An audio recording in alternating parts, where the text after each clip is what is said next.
किस चीज की तू परवाह करता है? तू शेयर करेगा, मैं 1.25 शेयर करके दिखाऊंगा तुझे।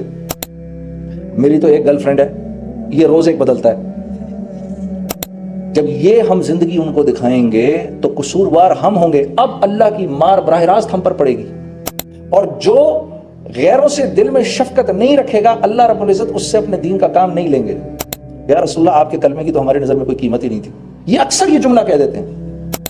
शैतान तो आएगा ही उसके पास जिसके दिल में ईमान है, वो तो ईमान का डाकू है। उसने तुम्हारे माल को लेकर क्या करना है? अल्लाह पाक हम सबको मरने से पहले मेरे दोस्तों, हाँ, ऐसे आसार बनाने की तौफीक दे, हम जब यहां से जाएं तो हमारी कब्र रोशन हो। मेरी बेगम ने मेरे से पूछ लिया, ये मर्दों को क्या प्रॉब्लम है, ये क्यों देखते हैं दूसरी औरत की तरफ? यहां तो वक्त गुजारना है खामोशी से हुक्म मान के, जैसे बड़े कह रहे हैं, चलते चलते चलते चलते चलते चलते यहां तक कि मौत आए। ए दुनिया, जो तेरे पीछे भागे उसको दौड़ा दौड़ा दौड़ा, जो तुझे छोड़ के भागे उसके पैर की जूती बन जा। ये अल्लाह का हुक्म है दुनिया को। ये आंख बताएगी, मैं आखिरी 1-2 मिनट लूंगा, ये आंख बताएगी इधर किरामन कातिबीन बैठे हुए हैं। अल्लाह की कसम, आज जन्नत और दोज़ख को मेरे सामने लाकर अगर खड़ा कर दोगे, ना मेरे ईमान में इतनी सी कमी होगी, ना इतना सा इजाफा होगा। इज्जत तो अल्लाह के हाथ में है। ये मोहम्मद सल्लल्लाहु अलैहि वसल्लम के जरिए मोमिनीन तक आती है। मुझे बड़े लोग कहते हैं, आपने म्यूजिक छोड़ दी, आप यार क्या जिंदगी थी, बड़ी कुर्बानी की आपने। हाँ, मैं कसूरवार हूं कि मैं इनको वो जिंदगी ही नहीं दिखा रहा जिस जिंदगी को देखकर ये इस्लाम की तरफ आए, बल्कि मैं इनके पास जाता हूं, मैं कहता हूं, अरे सुन, किस चीज की तू परवाह करता है? तू शेयर करेगा, मैं 1.25 शेयर करके दिखाऊंगा तुझे। बर्मिंघम में हमारी एक जमात गई, तो एक मुसलमान भाई को जाके दावत देने लगे। तो उसने कहा कि और मैं मुसलमान हूं भाई, मुझे दावत ना दो, ये गैर मुस्लिम है, सामने जाके इसको दावत दो। उन्होंने कहा जी ठीक है, हमें इसके पास ले जाएं। तो वो साथियों को लेकर उधर चला गया। उधर जब गया तो जो गैर मुस्लिम था वो उसको कहता है, तू मुझे चाहता है मैं मुसलमान हो जाऊं, मैं इसकी तरह हो जाऊं? मेरी तो एक गर्लफ्रेंड है, ये रोज एक बदलता है। मैं वीकेंड पे शराब पीता हूं, ये रोज शराब में धुत रहता है। मैं तो कभी साल में 1 दफा जाकर कसीनो जाता हूं, इसके घर में जुआ होता है, मैं इसकी तरह हो जाऊं? जब ये हम जिंदगी उनको दिखाएंगे तो कसूरवार हम होंगे। अब अल्लाह की मार बराह रास्त हम पर पड़ेगी। तो ये लोग तो रहम खाने के लायक हैं, इनसे हमदर्दी जरूरी है मेरे दोस्तों, नफरत नहीं। अंबिया का ये मिजाज हुआ करता था, अंबिया का ये मिजाज हुआ करता था कि अंबिया गैरों से दिल में इंतहाई शफकत रखते थे। हाँ, और जो गैरों से दिल में शफकत नहीं रखेगा, अल्लाह रब्बुल इज्जत उससे अपने दीन का काम नहीं लेंगे, क्योंकि ये काम अंबिया का काम है। जब तक अंबिया के मिजाज पर नहीं आएंगे उस वक्त तक ये काम अल्लाह नहीं लेंगे। हम अपने आप ही को बेवकूफ बनाते रहेंगे, खुशफहमी में रहेंगे। लेकिन ये हमसे बेहतर हो गए, ये आप और मैं फिर मोहम्मद सल्लल्लाहु अलैहि वसल्लम को क्या शक्ल दिखाएंगे? या रसूलुल्लाह, आपके कलमे की तो हमारी नजर में कोई कीमत ही नहीं थी। ये अक्सर ये जुमला कह देते हैं। ये भी खतरनाक जुमला है। उनके अंदर तो दीन बहुत मौजूद है, वो अगर कलमा पढ़ लें तो हमसे कहीं ज्यादा बेहतर मुसलमान हो जाएंगे। अरे खुदा के बंदे, ये जो अगर मगर तगर तू लगा रहा है, जरा ये होने तो दे पहले एक दफा।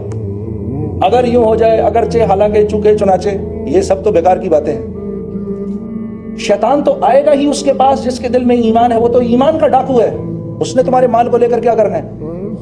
अब वो मुसलमानों के पास आता है और मुसलमानों से कबायर करवाता है, कबीरा गुनाह करवाता है। उसने अल्लाह से वादा किया था, इन सबको जहन्नम में लेके जाऊंगा। तो उसकी ये ख्वाहिश होती है कि इनसे कबीरा गुनाह करवाऊं और इतना गाफिल रखूं कि ये इस्तिग़फ़ार कहीं ना पढ़ ले, ये माफी ना मांग ले कहीं कबीरा अपने गुनाहों से, क्योंकि माफी मांगेगा अल्लाह फौरन माफ कर देगा इसको।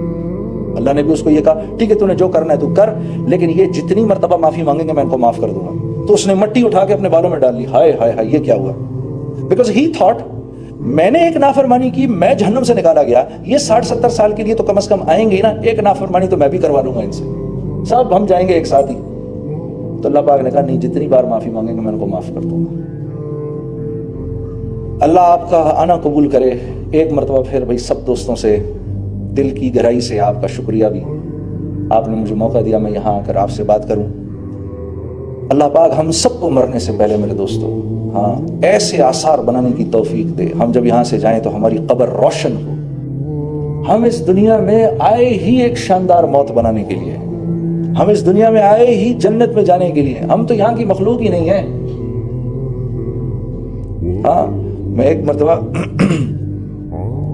میری بیگم نے میرے سے پوچھ لیا یہ مردوں کو کیا پرابلم ہے, یہ کیوں دیکھتے ہیں دوسری عورت کی طرف؟ میں نے کہا اس لیے کیونکہ ہم جنت کی مخلوق ہیں, ایک عورت سے ہمارا گزارا نہیں ہے یار, کیا کریں ہم تو جنت کی مخلوق ہیں بھائی. ارے دیکھو نا ہنس رہے ہیں, یہ بھی, یہ دونوں بھی ہنس رہے ہیں. ارے ہم جنت کی مخلوق ہیں بھائی, ہم اس دنیا کی ہیں ہی نہیں. یہاں تو وقت گزارنا ہے خاموشی سے حکم مان کے, جیسے بڑے کہہ رہے ہیں چلتے چلتے چلتے چلتے چلتے چلتے یہاں تک کہ موت آئے اور اسرائیل آئیں اور کہیں اے نیک روح چل اب اپنے اللہ کی طرف. وہ پیسے وصول ہو گئے.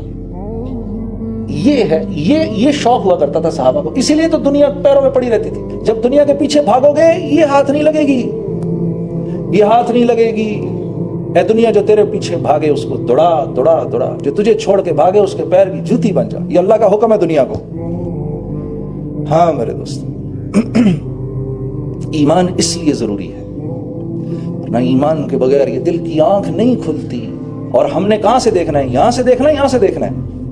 کہاں سے دیکھنا ہے؟ دل سے دیکھنا ہے. یہ آنکھ تو جھوٹ دکھاتی ہے, یہ تو دکھا رہی ہے وہ دیکھو زمین اور آسمان مل رہے ہیں, تو مل رہے ہیں کیا؟ نہیں, یہ جھوٹ دکھائے گی. یہ آنکھ بتائے گی, میں آخری 1-2 منٹ لوں گا, یہ آنکھ بتائے گی ادھر کرامن کاتبین بیٹھے ہوئے ہیں, یہ بتائے گی. معاذ بن جبل فرماتے ہیں میں یہ بات اتنا بولتا تھا زندگی کے آخری وقتوں میں مجھے کرامن کاتبین کے لکھنے کی آواز آیا کرتی تھی.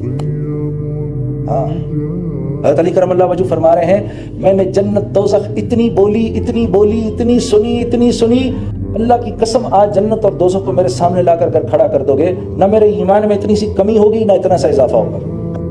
وَلِلَّهِ الْعِزَّةُ وَلِرَسُولِهِ وَلِلْمُؤْمِنِينَ وَلَكِنَّ الْمُنَافِقِينَ لَا يَعْلَمُونَ. اس آیت کی تفسیر ہے عزت تو اللہ کے ہاتھ میں ہے. عزت کس کے ہاتھ میں ہے؟ عزت تو اللہ کے ہاتھ میں ہے. یہ محمد صلی اللہ علیہ وسلم کے ذریعے مومنین تک آتی ہے, اور نافرمانوں کو اس کا کوئی حصہ نہیں ملتا, کوئی حصہ نہیں ملتا. مجھے بڑے لوگ کہتے ہیں آپ نے میوزک چھوڑ دی, آپ یار کیا زندگی تھی, بڑی قربانی دی آپ نے. میں نے کہا قربانی تو میں نے نہیں دی, قربانی تو آپ دے رہے ہیں. کہتا وہ کیسے؟ میں نے کہا نافرمانی کی زندگی گزار رہے ہیں, قربانی تو آپ کی ہے کہ اللہ سے تڑے ہوئے ہیں بالکل, ماننی بھی نہیں تیری, پھر بھی رہنا ہے اسی کی دنیا میں. میں تو بچ گیا. میں نے تو کہا یا اللہ جتنا کیا معاف کر دے, آئندہ بھی غلطی کروں تو معاف کر دے. قربانی تو تیری ہے. نوکر گھر میں رہ رہا ہو, مالک سے جھگڑے سے مالک رہو, اس کو پیٹ رہا ہو پھر بھی رہ رہا. میں نے کہا قربانی کس کی ہے, ماننے والے کی کہ نہ ماننے والے کی؟ میں نے قربانی تو نوکر کی ہے, وہ روز مار کھانے کے لیے تیار ہے. تو میں نے کہا قربانی تو آپ دے رہے ہیں. پہلے تھوڑی دیر کے لیے اس کا دماغ گھوم گیا, کیا باتیں کر رہا ہوں اس کے ساتھ. تو قربانی تو نافرمان کی ہے, وہ دے رہا ہے بیچارہ. اللہ آپ کو جزائے خیر دے. السلام علیکم ورحمۃ اللہ. جو کچھ سنا گیا اللہ پاک اس پر عمل کرنے والا اور آگے لوگوں تک پہنچانے والا بنائے.